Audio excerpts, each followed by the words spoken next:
Good morning, students. Start with modules. Unit first. Example है आपके पास. Every additive abelian group G is module over the ring of integer.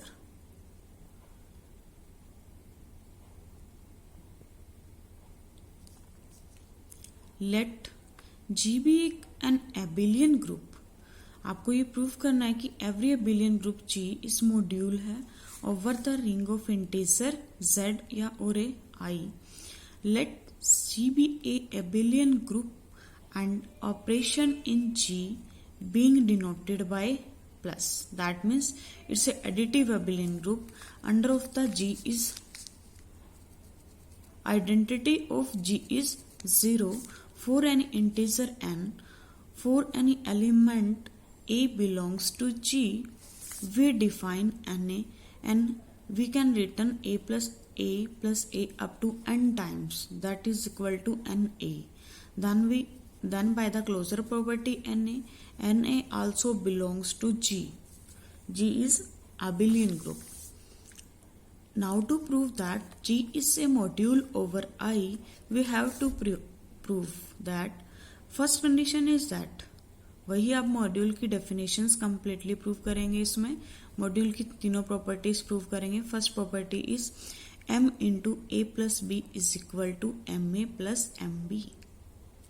Second is m plus n into a is equal to m a plus n A.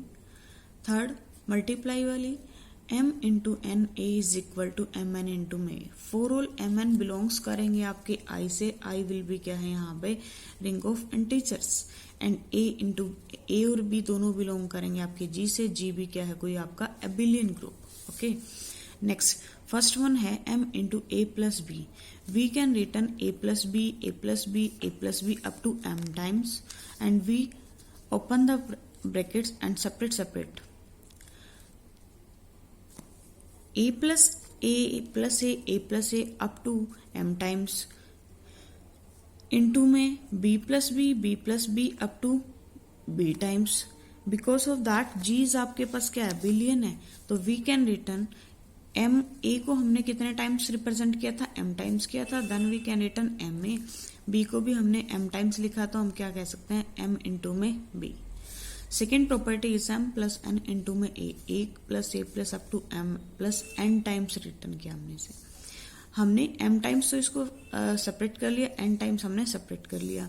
Means a plus a plus up to m times and a plus a up to n times. Then we can return m a plus में n. Okay next देखिए third property is m into n a. अब हम यहाँ से देखेंगे कि m into n a, that means n a को हम m टाइम्स लिखेंगे. N a plus n a up to n a को कितने टाइम्स लिख लिया आपने m टाइम्स. अब आप क्या करेंगे वही फिर से कर दो. m टाइम्स तो आपने लिखा ही था, n को बाहर निकाल लेते हैं. अप टू क्या लिख दिया m टाइम्स लिख दिया इसे. अब आपको फिर से a प्लस a को आप n टाइम्स लिखेंगे. 1 time 2 time 3 times up to n times. आपके पास क्या हो जाएगा m n टाइम्स बन जाएगा. ये a प्लस a टू कितने टाइम्स लिख रहे हो आप m n time. That mean g क्या हो जाएगा आपका मॉड्यूल ओवर i के. ओके नेक्स्ट देखिए नेक्स्ट एग्जांपल है आपके पास. Every ring r is an r module over itself. Every ring r is an r module over itself. Solution is since r आपने कोई रिंग ली है. ओके देन कहते हैं r प्लस एडिटिव के साथ ऑपरेशन के साथ आपके पास कैसी है एबिलियन ग्रुप है. So also r capital R से बिलोंग करेगा एंड स्मॉल m बिलोंग करेगा कैपिटल R से. देन r m दोनों कहाँ बिलोंग कर जाएंगे आपके कैपिटल R से. Also we know that distributive law holds in R. Distributive law भी होल्ड करेगा, तो उसके लिए हम क्या करते हैं अपने 3 एलिमेंट्स कंसीडर कर लेते हैं. R1 R2 R3 belongs to capital R. Distributive law को आप होल्ड करेंगे और देखा शो करेंगे कि R1 प्लस R2 इंटू में R3 is equal to R1 into R3 plus R2 into में R3. या फिर हम इसे लिख सकते हैं R1 इंटू में R2 plus R3 is equal to R1, इसे ओपन कर दो ब्रैकेट को, R2 प्लस में R1 R3. Also associativity and multiplication holds in R, that is अगर मल्टीप्लीकेशन ला होल्ड करेगा तो R into S M is equal to किसके हो जाएगा, आर एस इंटू एम के, for all R S and M belongs कहाँ करेंगे ये तीनों एलिमेंट, आर से। आर आपने क्या लिया था, एवरी रिंग इज अन क्या बन जाए आपकी आर मॉड्यूल बन जाए, उससे बिलोंग करवा दिया आपने, then every ring R is आपके पास क्या बन जाएगा, R module over itself. Okay